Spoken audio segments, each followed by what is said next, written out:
Spaghetti pasta nga pala ang ginamit ko sa pagluluto ng pansit ngayon mga kabsat. Bali nakapagluto na ako dati pero ngayon nagpasa na ulit mga kabsat yung amo ko sa WhatsApp ko ng recipe na gamit ang spaghetti pasta sa pagluluto ng pansit. So eto mga kabsat, ang aking mga gagamitin. Bali naghiwa nga lang pala ako dyan mga kabsat ng sibuyas tapos isang pirasong bawang mga kabsat ang gagamitin ko kasi nga naman ayaw nila ng maraming bawang. Kaya naman isang pirasong bawang lang mga kabsat tapos konting luya. Yes, may luya po yung recipe na to mga kabsat sa pagluluto ng pansit. And then carrots, tapos may bell pepper ako dyan mga kabsat.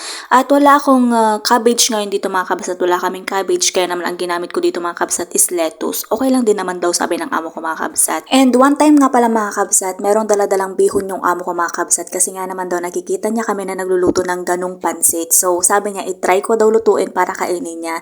Tapos nung niluto ko mga kabsat, ganito din yung pamamara ng pagluluto ko. Syempre may mga carrots, may mga sibuyas, syempre may mga bell pepper at mga cabbage or lettuce mga kabsat. At nagustuhan naman niya mga kabsat. Bale, hipon nga pala yung sasahog ko sa pansit ngayon mga kabsat at maglalagay ako dyan mga kabsat ng toyo, tapos baking powder and then cornstarch mga kabsat. At ibababad ko lamang siya mga kabsat or imamarinate ko lamang siya. At magdadagdag nga rin pala ako dyan mga kabsat ng konting paminta at syempre for the mekos method na naman ulit tayo mga kabsat. At para sa sauce naman niya mga kabsat, eto yung ginagawa ko mga kabsat. Una, naglalagay muna ako dyan ng toyo, tapos tubig, and then maglalagay ako ng Indo food mga kabsat. Masarap yan sa pansit mga kabsat ng Indo food. And then maglalagay ako ng konting asukal, konting paminta mga kabsat, tapos konting cornstarch. Ewan ko ba kung bakit sila naglalagay ng cornstarch mga kabsat. Sa atin naman, hindi naman ako naglalagay ng cornstarch. Pero dito kasi gustong gusto kasi ng amo ko na may cornstarch. At syempre mga kabsat, magpapakulo na ako. Ipapakulo ko na tong spaghetti pasta. Syempre with matching mantika at asin mga kabsat. At habang niluluto ko nga pala yung spaghetti pasta mga kabsat ay magluluto na ako para sa gulay. At syempre naglagay muna ako ng mantika and then yung minarinate kong hipon. At syempre mekos-mekos natin yan hanggang sa maluto mga kabsat yung hipon.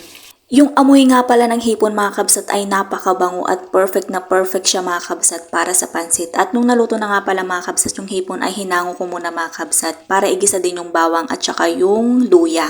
At pagkatapos ng bawang at saka luya mga kabsat ay sinunod ko na din yung sibuyas mga kabsat. And syempre hinalo-halo ko lang muna mga kabsat para naman magisa yung sibuyas din. Dati naman talaga mga kabsat ay hindi naman talaga kumakain yung amo ko ng pansit mga kabsat. Tapos nung nagluluto kami talaga ng bihon, nakikita talaga niya kami mga kabsat na kumakain ng bihon. Siguro na curious siya mga kabsat kung anong lasa ng bihon. Kaya naman tinry niya talaga mga kabsat at nagluto naman talaga ako. Syempre sinarapan ko para naman magustuhan niya.